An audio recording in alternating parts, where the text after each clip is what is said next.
terpilih kembalinya Pak Joko Widodo sebagai Presiden Republik Indonesia, didampingi Bapak Kiai Haji Ma'ruf Amin. Dan yang kedua, saya juga mengusulkan agar Bapak Nadiem Makarim sebagai CEO Gojek agar dapat masuk ke dalam kabinet Bapak di periode kedua ini. Telapirin logika yang paling dalam. Kalau Anda takut tersesat, skip aja.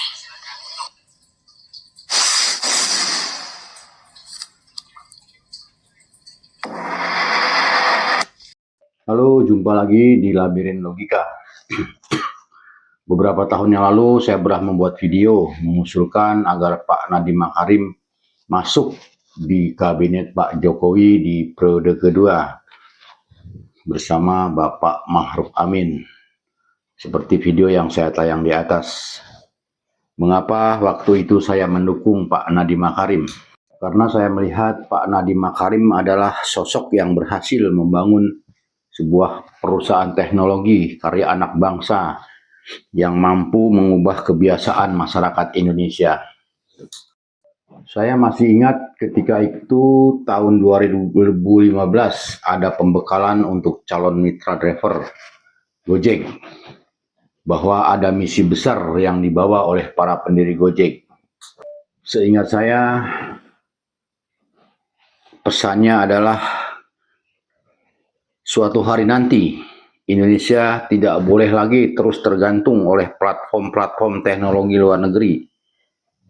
Kita mampu membangun teknologi karya anak bangsa yang menjadi bagian dari kehidupan masyarakat.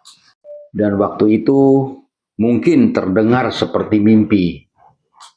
Tetapi kita melihat sendiri hari ini, mau bepergian, memesan makanan, mengirim barang, berbagi sesuatu dengan kerabat, orang langsung teringat dengan Gojek. Artinya mimpi membangun teknologi Indonesia bukan sesuatu yang mustahil. Karena itulah saya merasa tidak heran ketika Pak Nadiem Makarim dipercaya menjadi Menteri Pendidikan dan Kebudayaan, yang kemudian menjadi Menteri Pendidikan, Kebudayaan, Riset, dan Teknologi. Saya juga mengikuti pemaparan beliau ketika rapat dengar pendapat dengan anggota DPR di Komisi 10. Yang menarik buat saya bukan sekedar kebijakannya, tetapi cara berpikir yang beliau tawarkan. Beliau menjelaskan pentingnya literasi dan numerasi sebagai kompetensi dasar.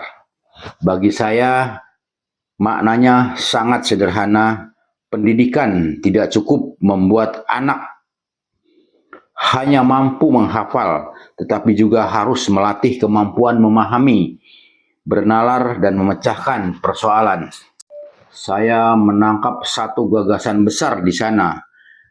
Kemajuan teknologi lahir dari manusia yang memiliki rasa ingin tahu, bukan hanya manusia yang patuh, tetapi manusia yang berani bertanya dan berpikir.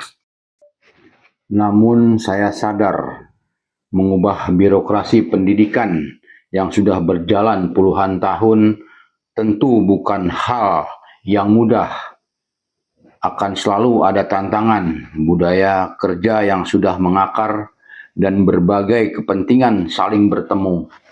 Hari ini saya melihat Bapak Nadiem Makarim menghadapi persoalan hukum. Saya tidak ingin membahas apakah beliau bersalah atau tidak. Saya juga tidak ingin membela atau menyalahkan. Biarlah proses hukum berjalan sebagaimana mestinya. Yang ingin saya soroti justru lebih besar daripada hanya satu orang. Apakah bangsa ini sudah memiliki kesepakatan bersama tentang arah pembangunan Indonesia? Ataukah setiap pergantian pemerintahan selalu diikuti perubahan arah karena dinamika politik? Kalau setiap pergantian kepemimpinan membuat program-program besar ikut berubah, maka akan terus mengulang lagi dari awal. Sementara negara-negara lain terus bergerak membangun teknologi, pendidikan, dan daya saing mereka, mungkin inilah saatnya kita mulai berpikir bagaimana membangun sistem yang tetap berjalan untuk kepentingan bangsa siapapun pemimpinnya. Saya tidak sedang mengajak untuk setuju dengan saya hanya mengajak kita semua berpikir. Terima kasih sudah menonton.